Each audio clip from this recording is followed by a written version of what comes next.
គឺក្លាហានចាគាត់ការពារទឹកដីគាត់ការពារជាតិចាសំខាន់ហ្នឹងសំខាន់ត្រង់ហ្នឹងសំខាន់អត់គិតថាតើគាត់កាន់កំភ្លើងខ្លីឬវែងអត់សំខាន់ទេអត់សំខាន់ទេបាទព្រោះ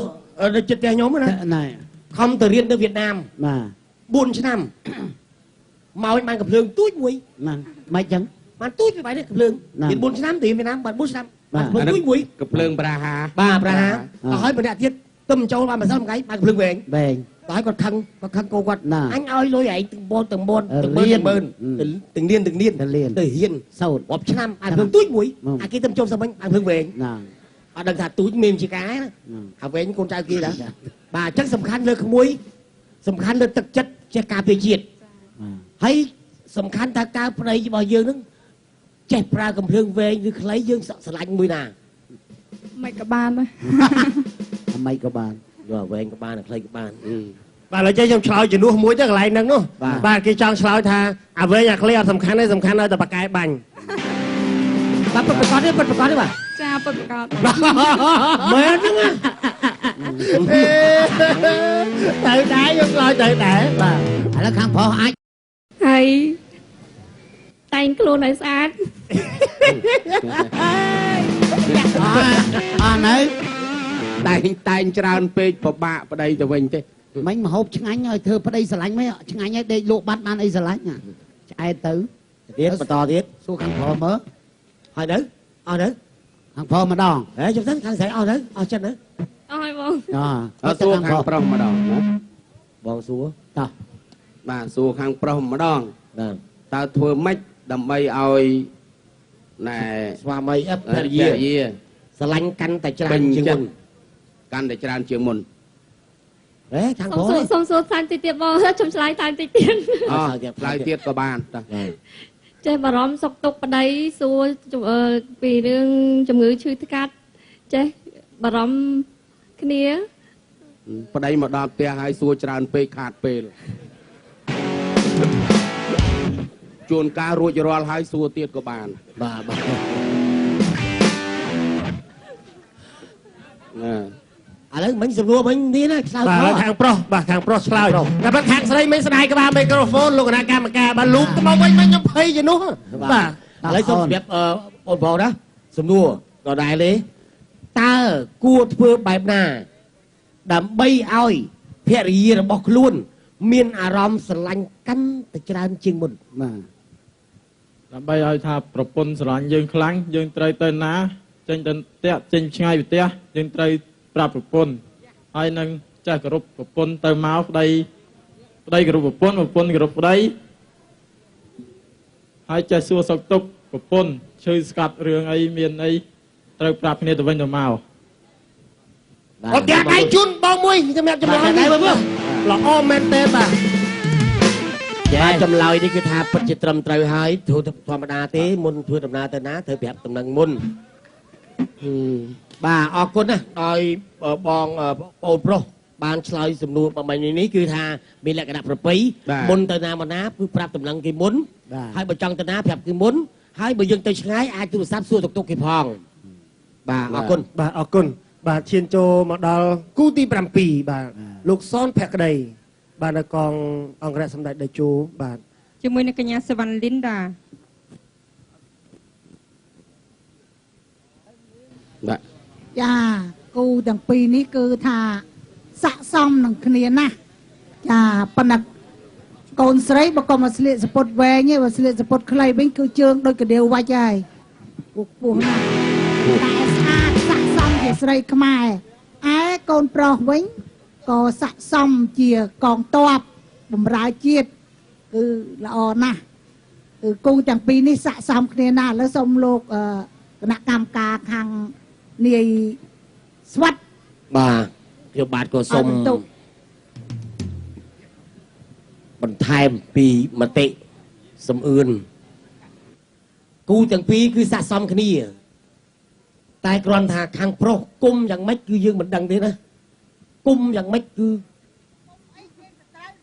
ពាក្យថាគុំនោះគឺថាបើនេះថាប្រាំងគេហៅមិនប្រាំងគុំ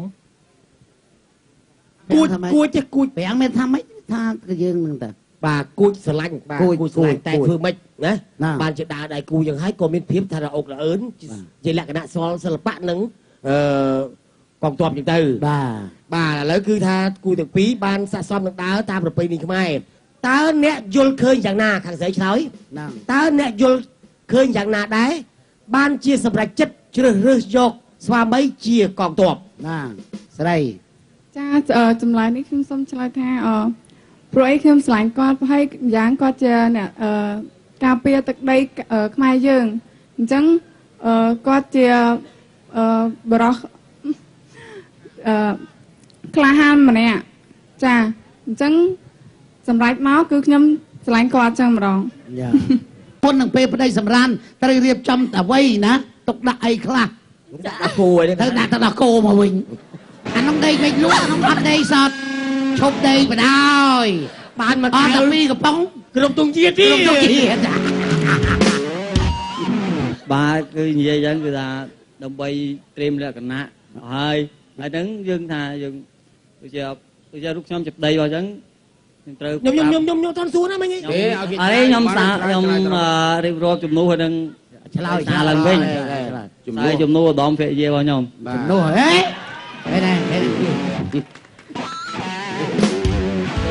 còn là lấy cái hào phè thì gì bình mục rồi mà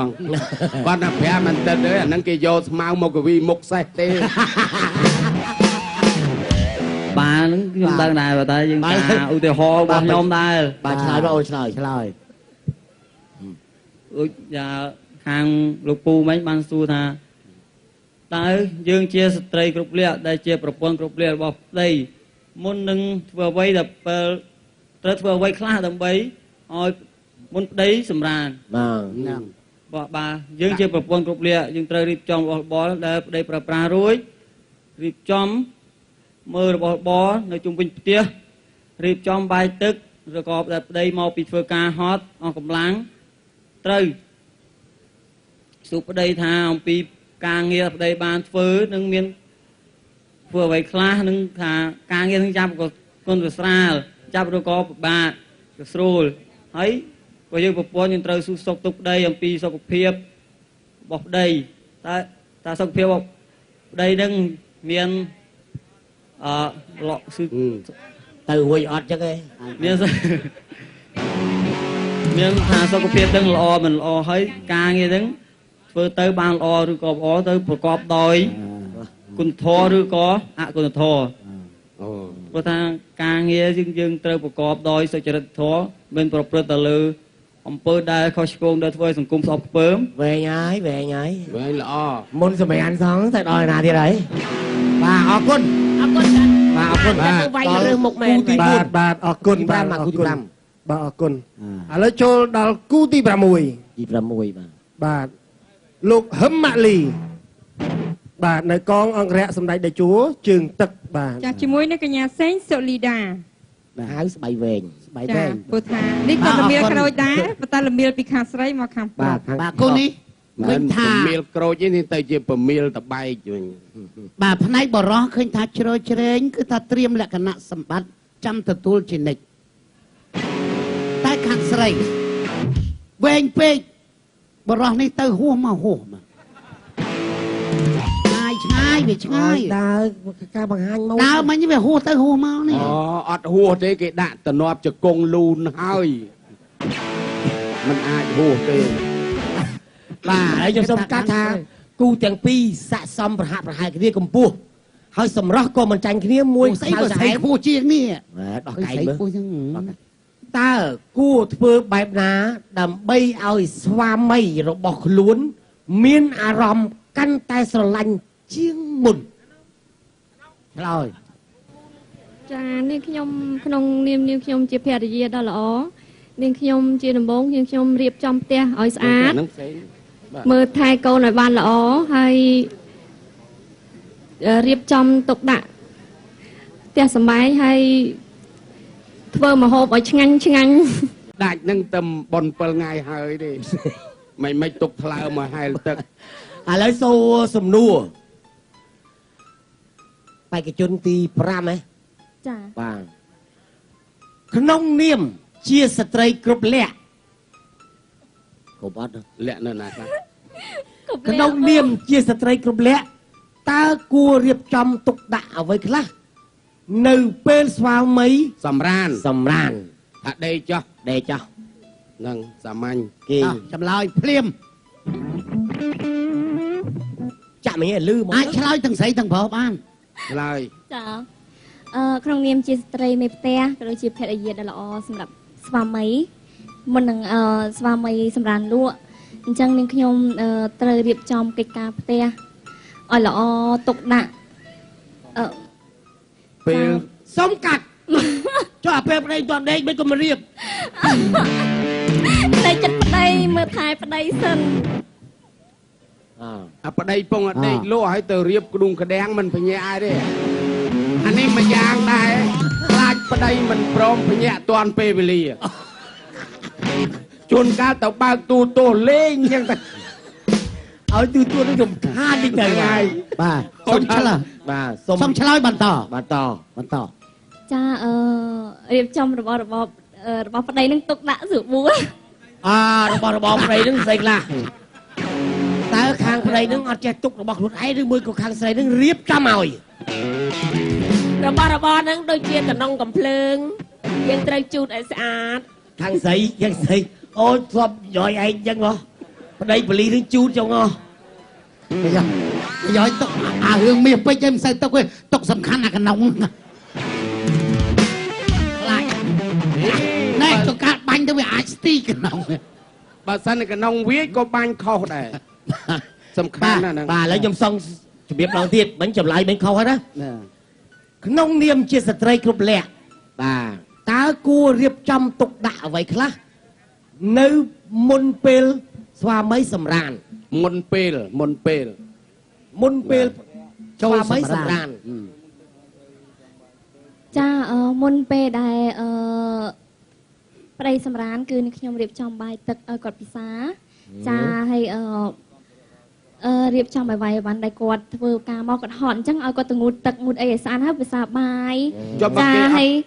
បើគេអត់ទាន់ឃ្លានបាយគេឃ្លានអីមុនមិនវិញបាទអាហ្នឹងតាមចិត្តគាត់ផ្សេងទៅដូចតែចង់ស្រាយមកពេងសិនណាហ្នឹងហើយចឹងទេរៀបចំទុកដាក់អ្វីខ្លះបាទរៀបចំសម្ភារៈរបស់ប្រើប្រាស់ឲ្យចង់មុងចង់ខាកតេខាអីឲ្យប្តីសម្រានឲ្យល្អមើលការខុសត្រូវប្តីចាហើយមានខាច់ដៃខាច់ជើងប្តីគាត់អស់កម្លាំងចឹងទៅច្បាច់ដៃច្បាច់ជើងឲ្យគាត់មានកម្លាំងហើយទៅចាំសម្រានច្បាច់ដៃច្បាច់ជើងចាឲ្យគាត់មានកម្លាំងចាហើយយើងមានទឹកថាទឹកដោះគោអីចឹងឲ្យគាត់ពិសាចឹងហ្នឹងហើយអ្នកមានអារម្មណ៍យ៉ាងដូចប្តីដែរនៅពេលដែលស្វាមីមិននៅផ្ទះនេះខ្ញុំចង់សួរឲ្យច្បាស់ថាមិននៅផ្ទះហ្នឹងទៅខាងសម្បត្តិណាអត់និយាយទេគេណាយើងដឹងតែទៅធ្វើសឹកសង្គ្រាមហើយគេដឹងហើយប៉ុន្តែឥឡូវនេះអត់ដឹងណាតែប្តីដែលគោរពប្រពន្ធណាមិនដែលដើរម៉ោងច្រើនទេណាចឹងខ្លះម៉ោងមិន10 2 10បានចូលផ្ទះតែប្តីគោរពប្រពន្ធម៉ោង1 2អីចូលហើយម៉ោងតិចចាចំពោះនាងខ្ញុំចាជាភរិយាចានៅពេលដែលស្វាមីមិននៅផ្ទះគឺមានអារម្មណ៍នឹករលឹកស្វាមីនិងព្រួយបារម្ភពីសុខភាពការឈឺថ្កាត់របស់គាត់ចាតើសុខទុក្ខនិងសុខសប្បាយអត់ចាហើយទៀតចាជាពិសេសហ្នឹងគឺនៅខាងក្រៅហ្នឹងគាត់ចាគឺខ្លាចអីឥឡូវយើងសួរទៅប្តីវិញបើប្រពន្ធមិននៅផ្ទះអារម្មណ៍យ៉ាងម៉េចដែរបាទមានអារម្មណ៍ថាសុបាយអានេះឆ្លើយទៅអូយដូចខ្ញុំមែនលោកដូចគ្នាណាស់មនុស្សប្រុសយើងគ្មានអីសប្បាយចិត្តជាងប្រពន្ធអង្គបាលហោះផុតទេយ៉ាងណាបានន័យថាបាត់ឲ្យតែប្រពន្ធចេញពីផ្ទះអាងទៅរកក្រៅចឹងហ៎បាទមានចិត្តសប្បាយណាមនុស្សប្រុសគ្មានអីសប្បាយចិត្តជាងផប្រពន្ធឲ្យប្រពន្ធជឿទេ បាទចម្លើយនេះគឺស័ក្តិសមណាស់ហើយបើសិនជាឲ្យពិន្ទុក៏ខ្ញុំឲ្យ 100% ដែរបាទបាទអរគុណសម្បូរទាំងប្រុសទាំងស្រីបាទអរគុណច្រើន បាទអរគុណបាទអរគុណគូទី4បាទឥឡូវចូលដល់គូទី5បាទលោករ៉ាប៊ុនរងកងពលទុយអន្តរកម្មលេខ4បាទជាមួយនឹងកញ្ញាមនីនាថចា បាទ ស្អាតណាស់ណា បាទ ចានាងខ្ញុំក៏សូមឲ្យបន្ទុចំពោះដល់គូទី5គឺថាអូមកគូនេះគឺថាល្អអត់ទាស់តែម្ដងចំពោះ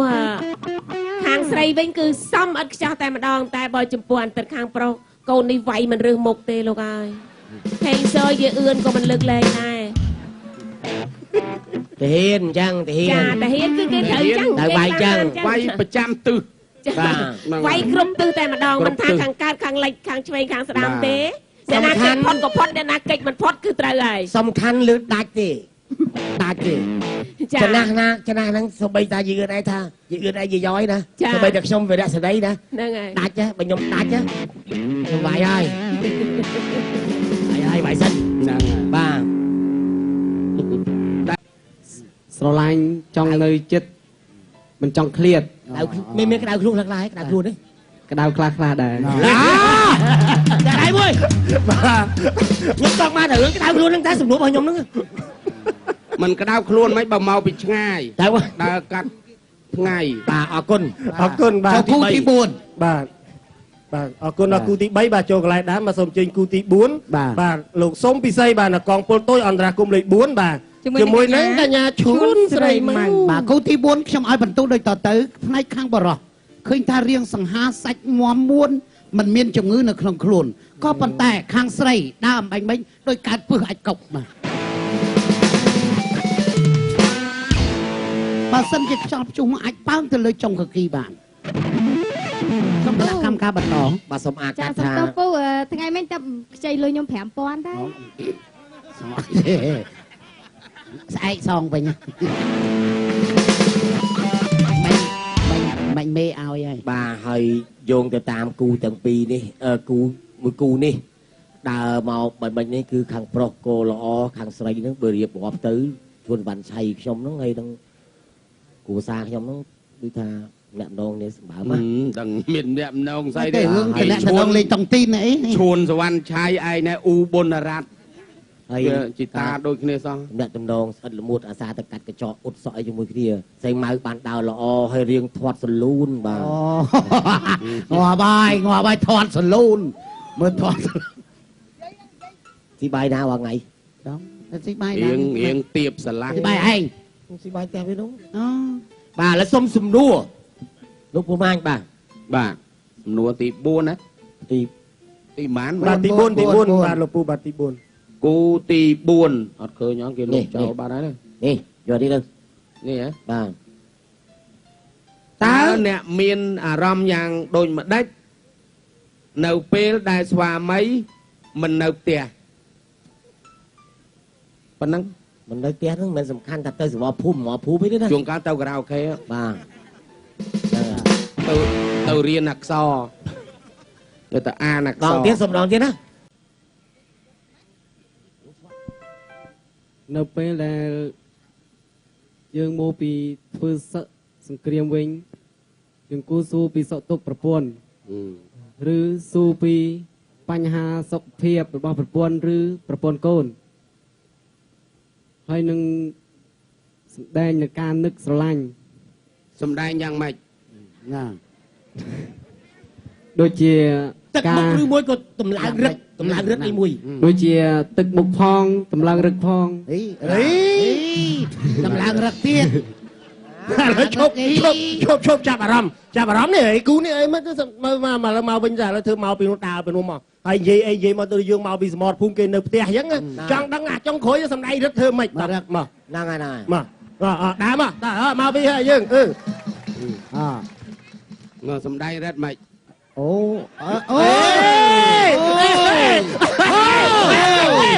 មួយ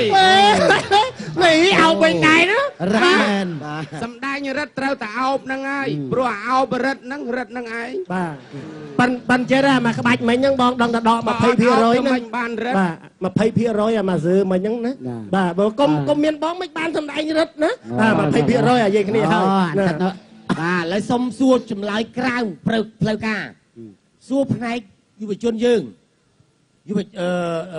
តើពេលដែលយើងបែកពីប្រពន្ធ1 ឆ្នាំឬ 2 ឆ្នាំយើងចាស់តែងថាចាស់តែងខ្លាំងណាស់លេបថ្នាំបាទលេបថ្នាំចាទៅណែមិនបានទៅសួនចាំតែងវិញខ្ញុំសួរខាងផ្នែកប្រុសខ្ញុំចាស់តែងហើយខាងស្រីនឹងកូនចាស់តែងតើយើងសម្គាល់អ្វីធំជាងគេយ៉ាសម្គាល់អ្វីធំជាងគេបាទសម្គាល់អ្វីទឹកមុខសម្គាល់ដែលថាទៅជ្រុលពេកហ្នឹងនេះសួរនេះសួរជ្រុលពេកហ្នឹងនេះអត់ជ្រុលទេបាទឲ្យនាងឲ្យទៅអត់ជ្រុលទេតើគឺទឹកអានេះមួយឆ្នាំជាងទឹកមុខយ៉ាងម៉េចទឹកមុខដូចមន់អត់ណាមន់វាក្រហមហ្មងមន់ក្រហមឆេះហ្មងមិនឆ្លោយទៅអីស្គួតចឹងបាទទឹកមុខតែមិនទេទឹកមុខពុនយើងបាទហើយទឹកមុខយើងបាទខ្ញុំគូទី3បាទសូមអញ្ជើញគូទី2បាទចូលកន្លែងដើមវិញបាទសូមអញ្ជើញគូទី3បាទលោកឆាងលីឈៀនបាទកូនសើឈលលីហៀងបាទចាជាមួយនឹងកញ្ញាប្រាក់មនីរតចាបាទ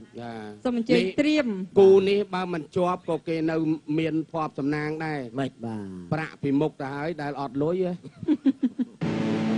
អូបាទយឿនយ៉ាងម៉េចដែរគូទី2ទី3នេះមើលឲ្យទៅលើរូបសម្រស់ឲ្យទៅលើការធ្វើដំណើរមកសម្លៀកបំពាក់យ៉ាងម៉េចដែរ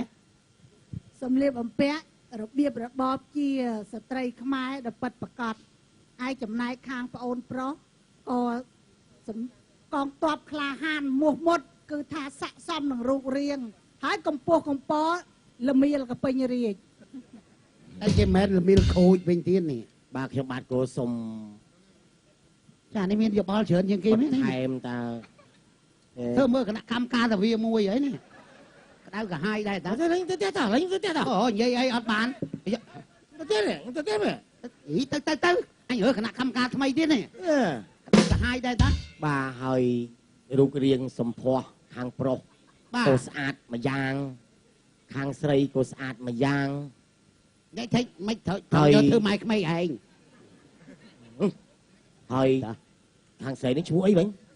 លោកធីប្រាក់មនីរតប្រាក់មនីរតសុំលេខទូរស័ព្ទតាំងសម្បញ្ញត្តិឲ្យវាសុំលេខគេប្រើទូរស័ព្ទគូនេះបើតាមយោបល់ខ្ញុំខាងក្រោយគេកេះបងណាបាទល្អគុណណាត3ឆ្នាំមិនឃើញស្អាតល្អគុណខាងស្រីមកគូហ្នឹងហ្មងបាទឥឡូវស្របបន្ទូចថាបន្ទាប់ប្រសំគ្នាបាទខាងប្រុសក៏ភ្នែកទូចតិចខាងស្រីទូលៀនទូចហ្នឹងគេភ្នែកតម្រង់មិនភ្នែកតម្រង់តែតម្រង់វាថ្មិចមួយជាហៀងហើយបាទបាញ់ត្រូវបាទសេចក្តីថាសំរុំទាំងពីរឥឡូវសូមបន្តចម្លើយសំណួរគូទី3មែនតើគួរធ្វើយ៉ាងដូចម្ដេចដើម្បីបង្ហាញពីទឹកចិត្តស្រឡាញ់របស់ភរិយាលើស្វាមីទៅបំពេញបេសកកម្មឯសមរភូមិមុខសំនាងឆ្លើយយើងខ្ញុំត្រូវចេះរៀបចំសម្ភារៈសឹករបស់ស្វាមីមុនពេលនឹងគាត់ចេញទៅធ្វើសឹកហើយត្រូវរៀបចំស្បៀងអាហារដែលគាត់ត្រូវបរិភោគតាមផ្លូវ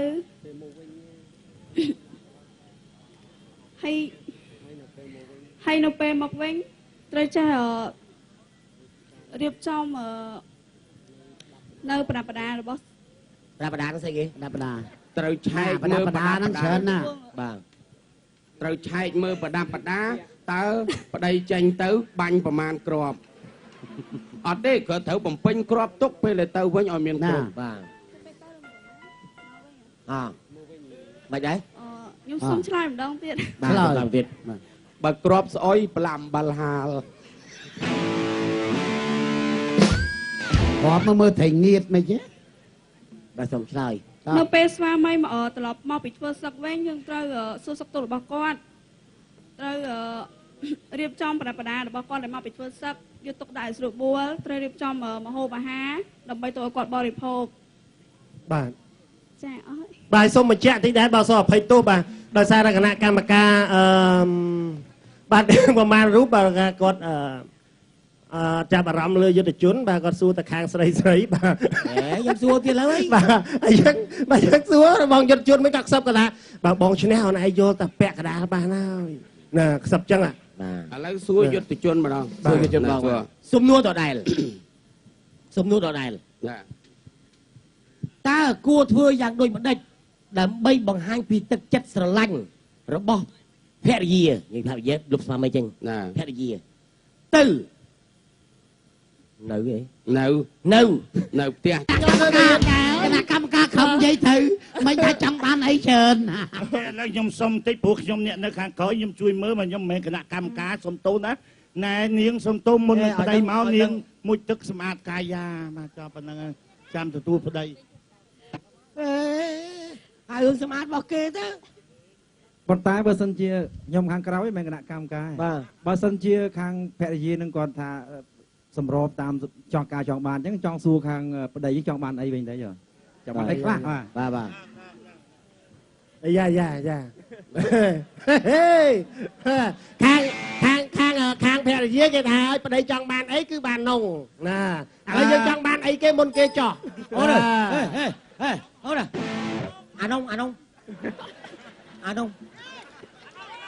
អានងទៅ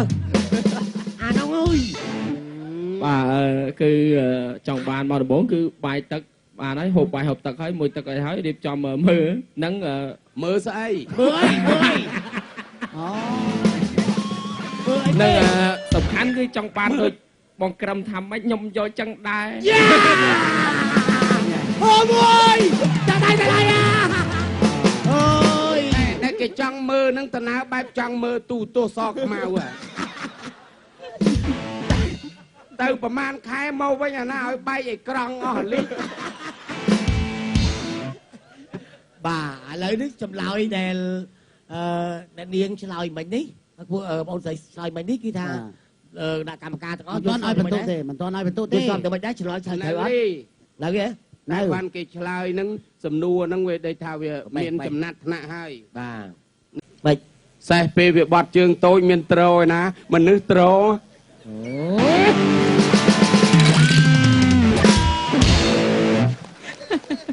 ដេញគេឲ្យធ្វើគណៈកម្មការជាមុខជាមាត់ស្រាប់ទៅជាសេះឯណាដល់ទៅវិញមួយថ្ងៃខ្ញុំយ៉ាប់ហ្មងមួយថ្ងៃខ្ញុំព្រមនិយាយលីសូសេះទុះវាទៅតិចពេកមែនទេយឺអឿនគាត់ចូលចិត្តសេះដឹងមិនមកទាំងអែលទាំងសេះរហូតតាមផ្លូវឲ្យតែឃើញសេះយឺអឿនចុះទាំងអែលទៀមអែលហើយម្ល៉េះឲ្យលឺសូសេះងើបក្លេសទៅដោយចឹងមកប្តីជឿបាទហើយបន្តទៀតគឺថាលក្ខណៈដើមមិញនេះគឺលក្ខណៈប្រពៃណីខ្មែរហើយទឹកមុខក៏បានអីក៏បានរូបរាងក៏បានខាងប្រុសក៏កពស់ស្មើនឹងខាងស្រីបាទបន្ទាប់ផ្សំគេហៅថាល្មៀលក្រូចបាទហើយសាច់ឈាមហ្នឹងក៏ជាលក្ខណៈមួយខាងប្រុសហ្នឹងគេខ្មែរអង្គរចំខាងស្រីហ្នឹងក៏និយាយថាទីក្រុងអញ្ចឹងណាក្រុងបាទបោកគ្នាទៅបាទខាងប្រុសធៀមខ្លាខាងស្រីធៀមភេបាទសុំចម្លើយបាទសុំចម្លើយបាទសុំសំណួរសិនបាទសំណួរច្រឡំបាទសំណួរទី2ណាគូទី2ក្នុងនាមជាភរិយារបស់កងទ័ពម្នាក់តើអ្នកគួរធ្វើយ៉ាងដូចម្ដេចក្នុងពេលដែលស្វាមីរបស់ខ្លួនត្រឡប់ពីសមរភូមិមកលេងផ្ទះ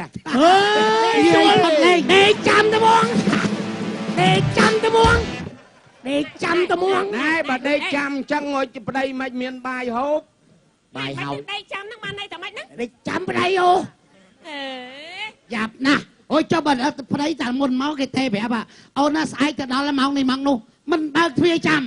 បើកទ្វារចាំដេកចាំហ្នឹងចាំឲ្យទៅមកចាំឲ្យទៅមកពួកមានធ្វើជាកាយវិការដេកចាំអញ្ចឹងបាទឥឡូវតាសូមអញ្ជើញអ្នកនាងកែពេជ្រពិសីបាទឆ្លើយលើសំណួររបស់ឥឡូវសូមសំណួរម្ដងទៀតណាបាទក្នុងនាមភរិយារបស់កងទ័ពតើអ្នកគួរធ្វើដូចម្ដេចពេលស្វាមីរបស់អ្នកត្រឡប់មកពីសមរភូមិមកលេងផ្ទះបាទចាកុំឆ្លើយដេកចាំនៅអាក្រមមកអានឹងចាហាវតែខ្ញុំសូមសំណួរ ទៅលោកគណៈកម្មការវិញថាគាត់មកហ្នឹងគាត់ដូចថាប្តីនាងខ្ញុំហ្នឹងមកហ្នឹងគាត់មានបានជំរាបមុនឬក៏គាត់ដូចថាមកអត់បានជំរាបអីមុនទេស្រាប់មកតាំងតមករូបមកហ្មងប្រាក់មុនបាទប្រាក់មុនបាទមុនប្រាក់មុននេះយើងអាំងស្តាលេចាំមកអាំងស្តាលេ អានេះវាទៅជាអ្នកចាប់បាល់ទៅវិញនេះឥឡូវនាងឆ្លើយបន្តចាដូចថាក្នុងនាមយើងជាភរិយាជាស្ត្រីខ្មែរហ្នឹងគឺរៀបចំបាយទឹកម្ហូបសំដូចថាហូបចុកអីឲ្យគ្រប់គ្រាន់ហើយជាពិសេសហ្នឹងព្រោះអីមានអាហូបឲ្យចាគាត់ត្រូវប្រហែលជាគាត់ត្រូវការច្រើនហ្នឹងដល់អញ្ចឹងហើយនិយាយយ៉ាងខ្លីទៅថាគាត់ចង់បានអីដូចថាជួយតាមសំណុំពរតែម្ដងសូមផ្ទះដៃមួយ